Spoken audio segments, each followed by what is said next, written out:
하나님의 말씀은 계시록 19장 1절에서 6절입니다. 주보에는 10절까지 되어 있는데 오늘 6절까지만 보도록 하겠습니다.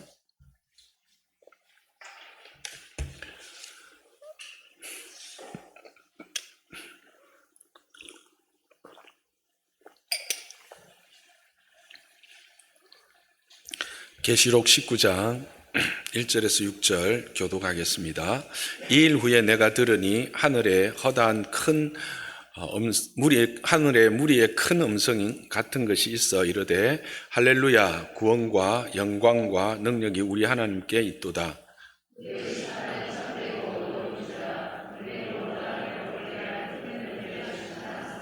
자기 두 번째로 할렐루야 하니 그 연기가 세세토록 올라가더라.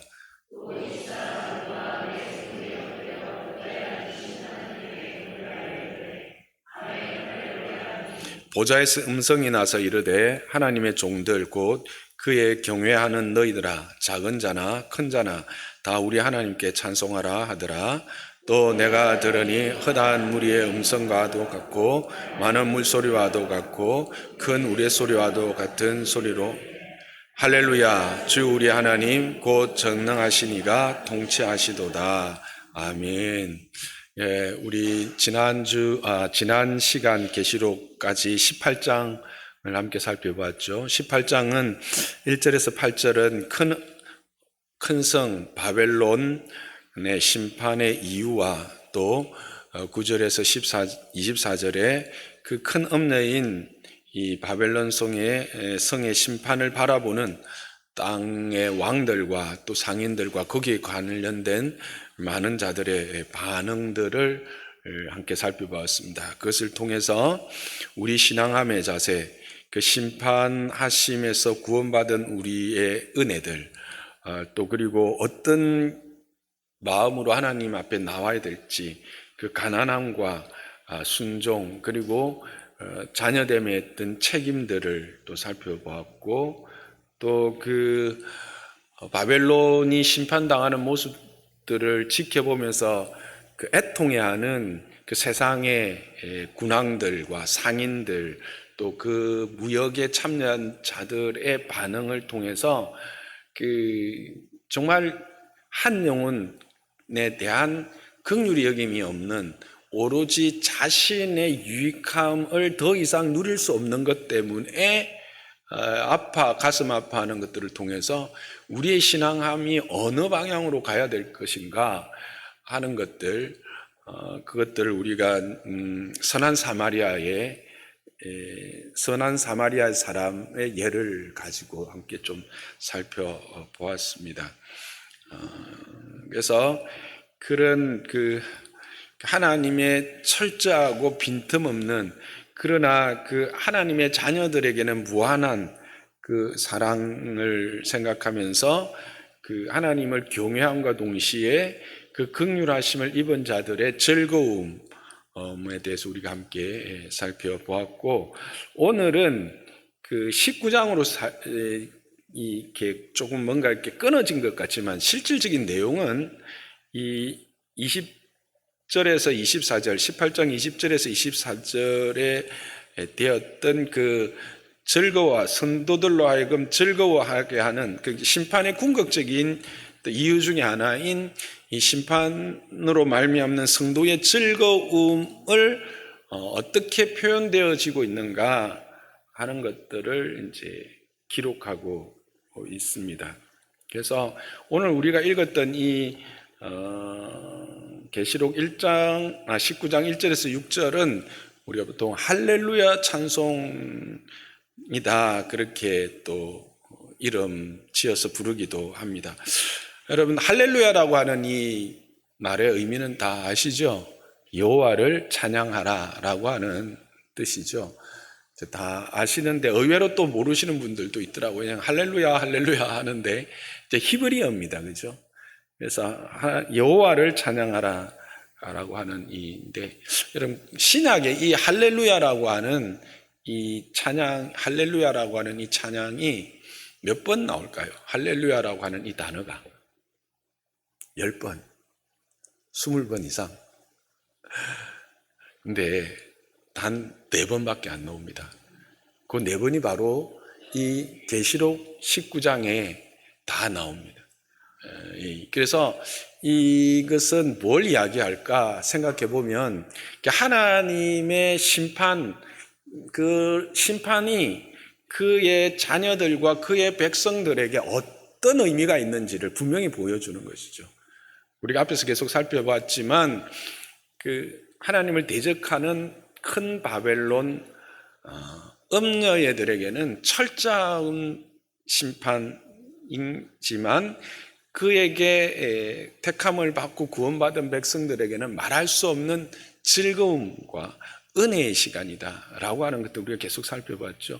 그 은혜와 즐거움의 구체적인 표현이 이제 여기서 나타나는 거죠. 우리가 앞에 보면 이제 그 보좌 앞에서 신원하는 어느 때까지 우리의 이 아픔을 해결해 주지 않으시겠습니까? 했던 그 피 흘리는 성도들의 울부짖음들을 우리가 기억하고 있습니다. 그죠?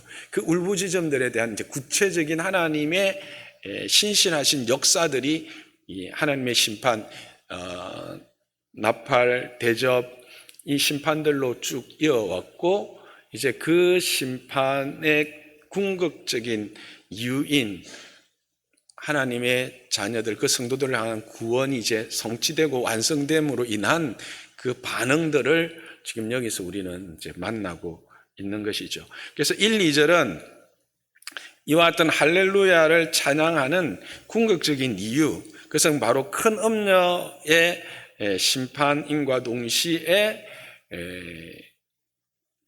그의 백성들을 구원하시고 영광 가운데로 인도하시는 그의 능력을 찬양하는, 그의 능력을 행하신 하나님을 찬양하고 그의 이 심판이 참으로 공의로우시며 참되다라고 하는 것을 찬양하는 것으로 시작하고 있습니다. 그리고 거기에 이어서 이제 3절은 화답이죠. 누가 합니까? 이 찬양은 무리들이 이제 찬양을 하고 있습니다. 여러분, 그러자 그 무리들이 찬양을 했고 그 무리들 가운데 또한 화답이 일어나는 것이 3절입니다. 근데 저기에서 하나 그 연기가 세세토록 올라가더라라고 하는 것을 이 본문 요 해석되어진 것만 번역만 보면 그 연기가 뭐로 여러분들이 생각되어집니까? 성도들의 찬양, 무리들의 찬양으로 생각되어지죠. 근데 이게 문맥을 전체 따지면 이 그라고 하는 지시 대명사는 바로 바벨론의 멸망으로 말미암아 18장에서 하긴 했던 그 멸망의 연기, 불타고 남은 그 불타고 있는 것의 연기입니다. 그래서 하나님의 영광의 구원이 영원하듯이 그에 대적되는 바벨론의 멸망이 영원할 것이다라고 하는 것이 대조되면서 찬양의 이유가 구원의 감격과 감사, 동시에 하나님의 공의로운 심판이 또한 완전하고도 영원할 것이라는 것에 대한 찬양으로 화답되고 있죠. 그리고는 이제 4절에 보면 이제 24장로와 내생물의 경배가 나타납니다. 여러분 그 초기에 우리 이 천상의 구조에 대해서 함께 확인했던 거 기억하십니까? 보좌가 앞에 가운데 있고 그 보좌와 함께 어린 양이 우편에 있고 그 다음에 그 성령이 빛으로 함께 보좌에 함께 있었죠, 그렇죠? 그리고는 그 앞에는 생명수 강이 흘렀고 그 주변을 무엇이 둘러싸고 있었습니까? 무지개가 둘러싸고 있었고 그 무지개 둘러싸고 있는 그 무지개를 또 둘러싸고 있는 게 뭐였죠? 내생물이 있었죠. 그리고 내생물을 밖에는 또 24장로가 있었고 24장로 밖에는 뭐가 있었어요? 14만 4천이 있었고 흰옷 입은 무리들이 있었고 천군 천사가 있었고 그 다음에 만물이 있었던 그 구조들이 지금 찬양이 어떻게 되어지냐면 이 14만 4천과 흰옷 입은 무리들이 그 구원의 감격으로 서로 화답하자 다시 그 안에 있던 24장로와 내생물이 다시 화답하는 거예요. 거기에 대해서. 그게 바로 몇 절이다? 예, 그게 4절이 되는 겁니다. 시간이 좀 오래 지나서 또 중간에 또 오신 분들도 있고 해서 이 24장로와 내생물은 그냥 뭐냐?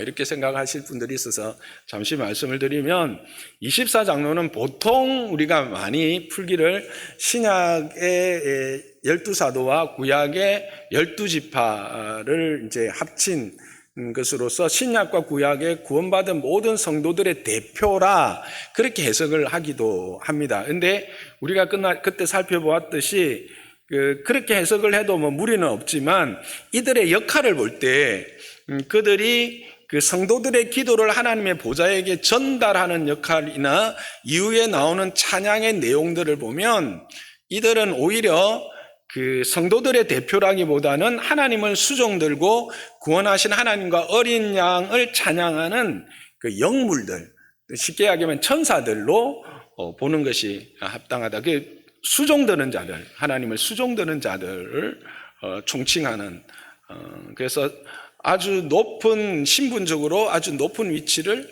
차지하고 있는 존재들로 우리는 함께 보았고요. 내생물은 이 네 가지 생물은 바로 동서남북에 위치하고 있어서 이들은 모든 창조된 생물을 대표하는 탁월한 존재로 우리가 함께 확인했었습니다. 그죠?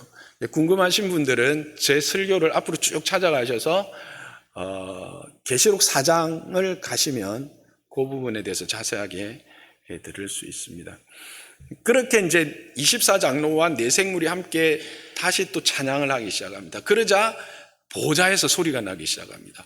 이게 보좌에서 소리가 났는데 이 소리가 24장로와 그리고 그 내생물까지 지나서 보좌에서 음성이 난다면 이 보좌에서 나는 음성은 누구의 음성일까? 그렇죠. 어린 양의 음성으로 우리는 볼 수가 있습니다.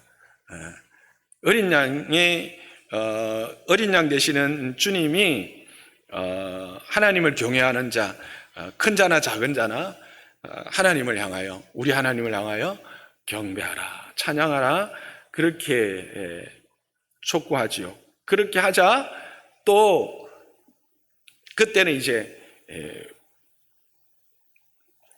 허다한 많은 무리들 여기는 바로 이 내생물로부터 시작해서 저기 그 보좌를 둘러싸고 있는 모든 그 무리들이 함께 찬양을 하는 모습이 담겨져 있는 겁니다. 그래서 그것이 많은 물소리와 같고 큰 우르소리와 같은 그냥 웅장한 찬양들이 울려 퍼지고 있는 거죠. 이제 이거를 쭉 연속적으로 우리가 한번 그림의 언어로 이렇게 생각해 보면 그림이 그려지십니까? 그죠? 14만 4천과 흰옷 입은 무리들이 하나님의 구원, 우리를 모든 죄와 사망에서부터 건져내어서 하나님의 자녀가 되게 한 그 구원과 그 영광스러움에 대하여 찬양하게 되는 거고 그렇게 찬양하자 또 한 무리들은 그 우리를 믿음의 걸음을 걸어가는데 해방하며 도전하고 우리를 억압하고 핍박했던 자들의 심판이 하나님의 공의로움에 대한 찬양으로 화답하기 시작합니다. 그러자 24장로와 내생물이 거기에 대해서 또 화답하기 시작하고 그리고 보좌에 앉으신 이가 거기에 대하여 다시 찬양을 이야기하자 온 보좌를 둘러싸고 있는 모든 무리들이 정말 많은 물소리와 같은 찬양으로 그렇게 하나님을 찬양하고 있는 이 연합 성가대 그리고 그 성가대들의 주고받는 화답의 찬양들이 여러분 좀 그려지십니까? 그려지기를 바랍니다. 저는 이걸 생각하면서 참 그게 그 웅장함 우리가 오케스트라의 어떤 찬양 그 연주와 찬양만 들어도 그 어떤 때 압도되잖아요. 근데 그 천상의 보좌를 둘러싸고 있는 허다한 무리들의 그 웅장한 찬양 우리 한번 잠깐 시연을 한번 해볼까요?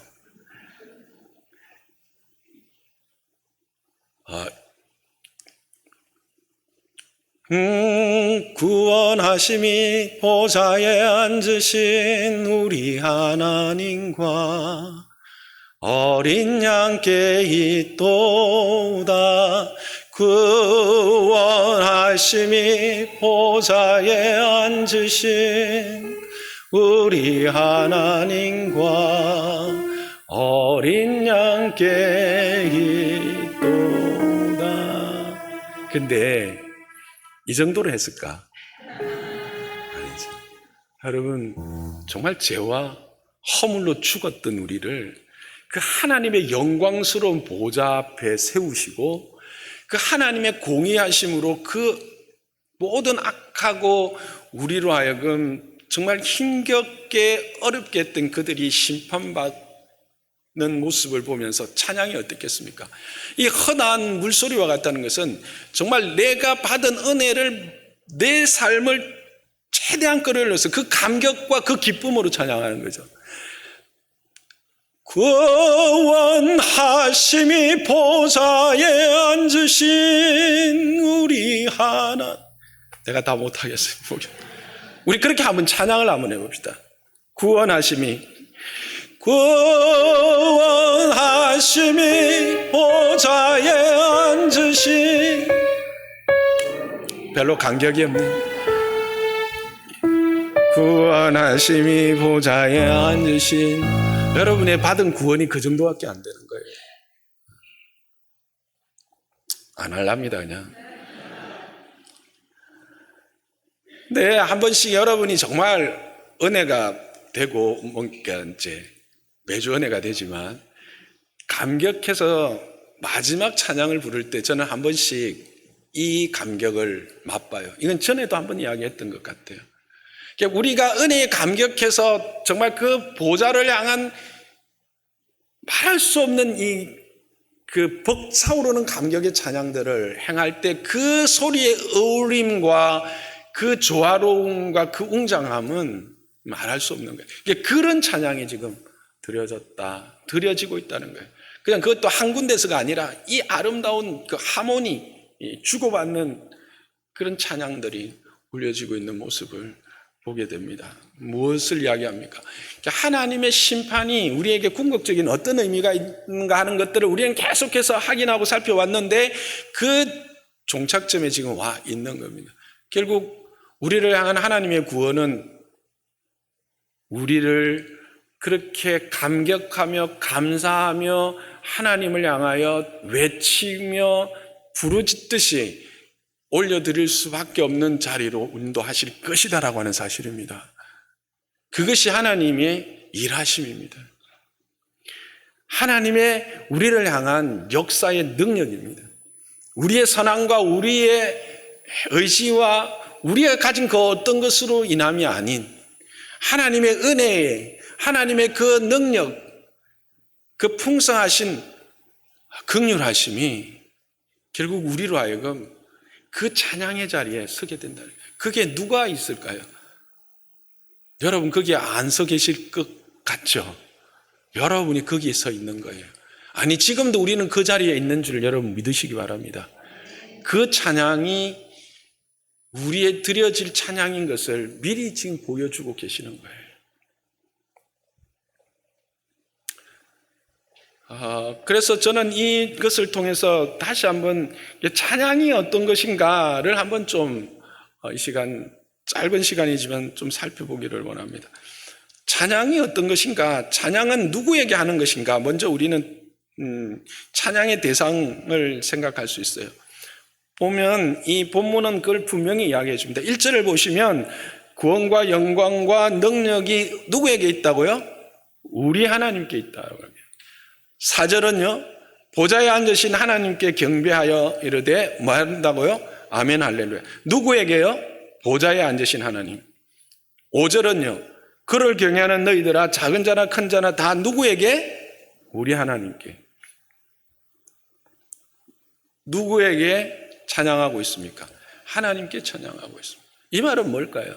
우리의 경배를 받으실 분은 오직 하나님 한 분밖에 안 계신다라고 하는 것입니다. 하나님만이 참으로 공의로우신 분이시고 참으로 참된 심판을 하실 수 있는 유일한 분이다. 우리의 신원함을 들으시고 그것을 해결하실 수 있는 유일한 분이시다. 우리를 죄와 사망에서 건져내실 유일한 분이시고 그런 능력이 있으신 유일한 분이시다라는 것을 이 찬양을 통해서 다시 한번 확인해 주고 있는 것입니다. 그런데 여기서 한 가지 저의 시선을 끄는 게 있었습니다. 그것은 바로 하나님을 일컬어 우리 하나님이라고 하고 있다는 사실입니다. 본문을 보시면 우리라는 말을 빼더라도 전혀 어색하지 않습니다. 구원과 영광과 능력의 하나님이라고 해도 됩니다. 보좌에 앉으신 하나님,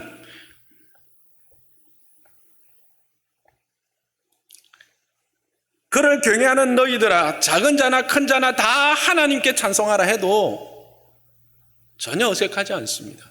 근데 여기에 우리라고 하는 이 대명사를 넣었다는 거예요. 우리. 왜 그랬을까? 저는 그러면서 그 초대교회 또 사도의 그 자리로 한번 가보았습니다. 그들은 지금 어떤 형편에 있습니까? 사도 요한만 해도 밤모섬에 지금 유배되어 있는 상태입니다. 그의 나이는 지금 80이 넘은 노인입니다.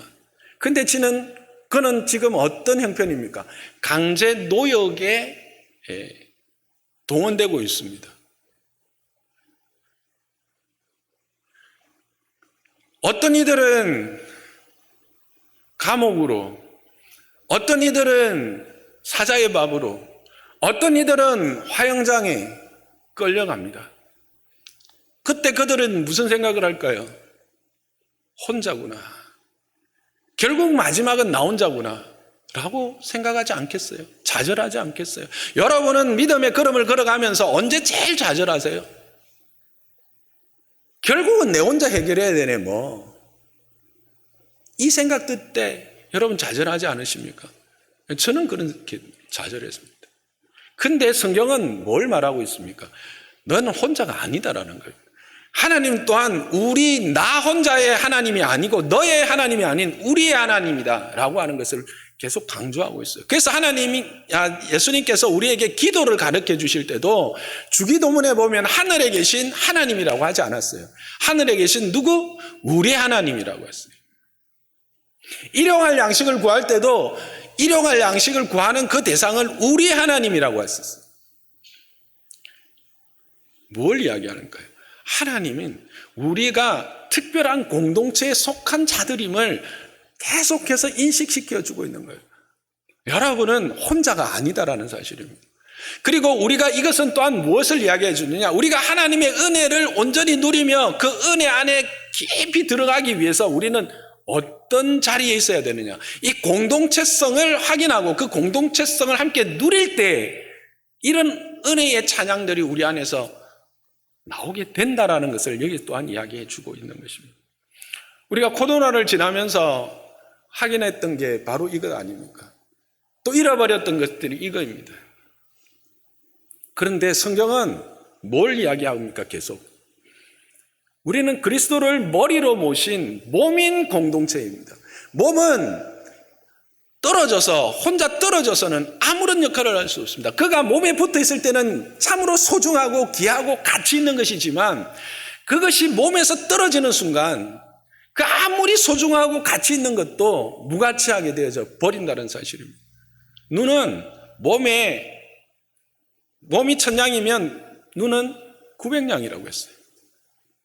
그렇지만 눈이 몸에서 떨어지는 순간 그건 아무런 쓸모가 없는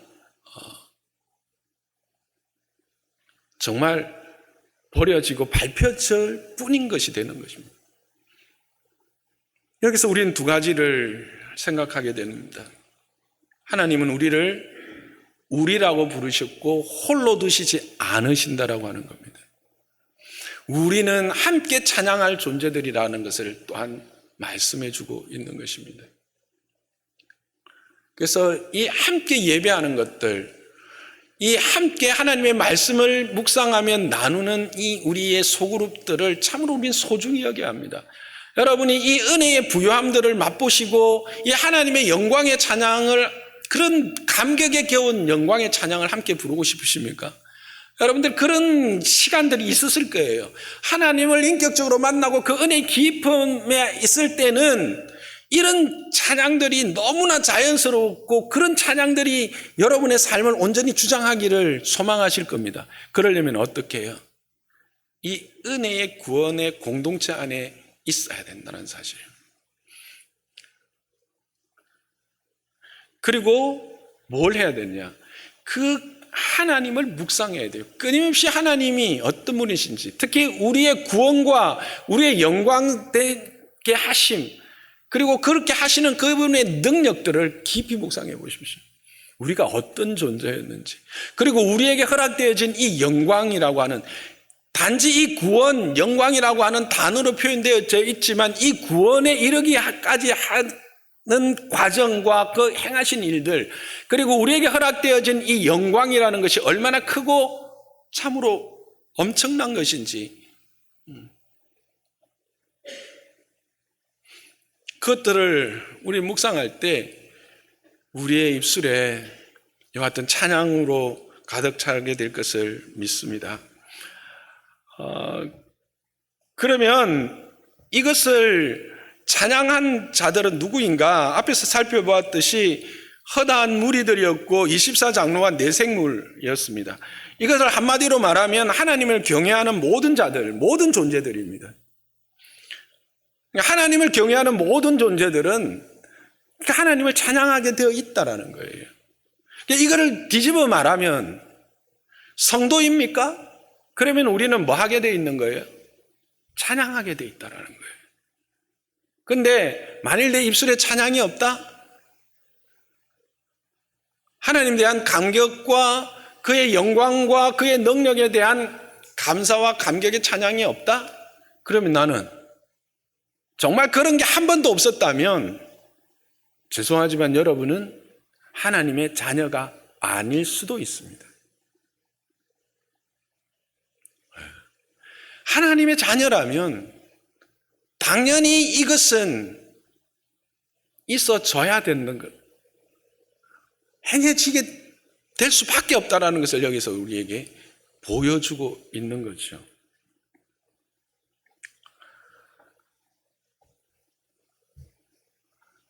여러분, 지금 여러분의 이 삶 가운데 여러분의 입술에 어떤 노래들로 채워지고 있습니까? 이것은 우리의 신앙의 현 주소를 확인할 수 있는 바로메타이기도 합니다. 구원의 감격과 그의 영광으로 채워져 있는 자들은 나도 모르는 사이에 내 입술에서 그 나를 향한 하나님의 구원하심의 은혜의 감격과 감사들, 그 영광스러움에 대한 소망들로 자연스럽게 흘러나올 수밖에 없다라고 하는 사실입니다. 근데 참으로 안타깝게도 이렇게 예배를 드리다 보면 한 번씩 마음이 철렁 내려앉을 때가 있어요. 그게 뭐냐면 다 같이 함께 찬양을 드리고 하나님께 영광을 돌리는데 거룩하게 눈을 지그시 감고, 물론 요즘은 마스크 쓰신 분들이 있어서 그러나 눈은 지그시 감고 보면 그 찬양을 안 하시는 것 같지. 물론 묵상하면서 그렇게 하실 수도 있다고 생각하는데 그게 예배 때마다 계속돼요. 마음이 너무 출렁 내려앉아요. 왜 내려앉을까요? 저분이 지금 은혜가 없구나. 저분이 지금 참으로 뭔가 시험에 있는 거 아닌가. 그 마음이 너무 안 된 거예요. 여러분, 그런 분이 우리 교회 안에는 한 분도 없기를, 지금부터 없기를 주님의 이름으로 소망합니다. 여러분, 찬양은 우리의 감사의 또 회개의 자연스러운 표현입니다. 은혜가 있는 자는 찬양하게 되어 있다는 거죠. 그러면 어떻게 찬양할 것인가?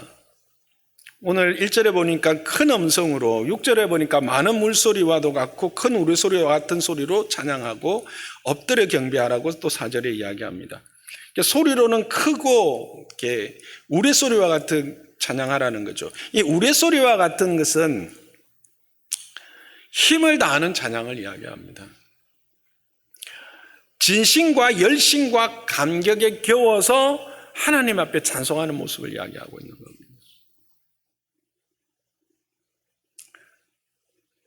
그리고 엎드려 경배하는 것은 그분 앞에 굴복하는 자세로, 정말 그분만을 높이는 그런 자세로 찬양을 한다라는 것이죠. 왜요? 그분이 우리에게 허락하신 그 구원과 영광은 우리의 전 인격과 전 이해를 모두 쏟아내어도 부족한, 그리고 그것들을 쏟아낼 수밖에 없는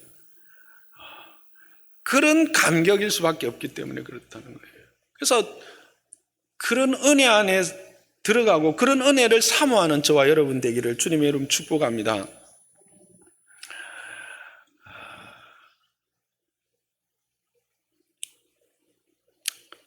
여기까지 들으신 분들이 이제 어떤 분들은 이렇게 생각할 거예요. 너무 당연한 이야기를 또 하시네. 그렇게 생각하실 분들이 계실 거예요. 그렇습니다. 너무나 당연한 이야기입니다. 성경은 우리에게 어렵고 힘든 것을 요구하지 않습니다. 예수님이 말씀하셨습니다. 내 짐은 가볍다고 했습니다. 무거운 것이 아닙니다.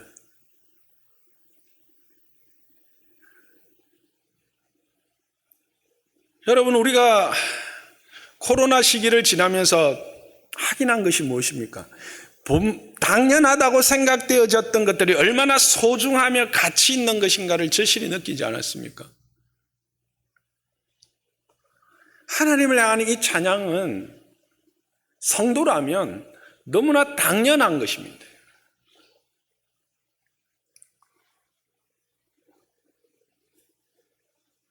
신앙도 동일합니다. 신앙생활이라는 것, 우리가 어느 지점에서 넘어집니까? 어느 지점에서 우리는 웅덩이에 빠집니까? 힘들고 어려운 싸움, 막 진짜 우는 사자같이 막 우리를 덤벼들 때입니까? 아닙니다. 그럴 때는 오히려 정신 바짝 차려서 주님 앞에 엎드리고 은혜를 구하고 그럽니다. 근데 너무나 일상적이고 당연한 부분에서 걸려 넘어집니다. 말씀을 읽고 예배를 하고 기도하는 이런 일상의 삶, 말씀을 묵상하며 나가는 너무나 당연한 삶들에서 우리는 넘어지죠.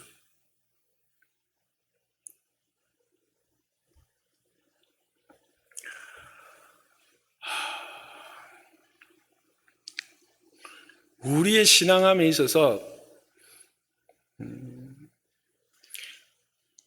늘 확인되어지는 것은 그 자리입니다. 그죠? 딱 넘어지는 자리가 있어요. 딱 빠지는 자리가 있어요. 근데 그게 특별한 게 아니라는 사실. 그리고 우리의 신앙함에 있어서는 늘 승리보다는 실패의 자리에 늘 많이 빠져 있을 수 있어요. 그때 우리가 이것으로부터 회복할 수 있는 방법은 또한 뭘까? 어려운 걸 택하는 걸까요? 금식기도? 아닙니다. 일상을 회복하는 겁니다. 신앙함의 일상을 회복하는 거예요. 찬양을 회복하는 겁니다. 말씀을 회복하는 겁니다. 예배를 회복하는 겁니다. 기도를 회복하는 겁니다. 2024년이 이제 우리에게 다시 열렸습니다. 이것은 어떤 의미일까요? 새로운 한 해의 기회입니다.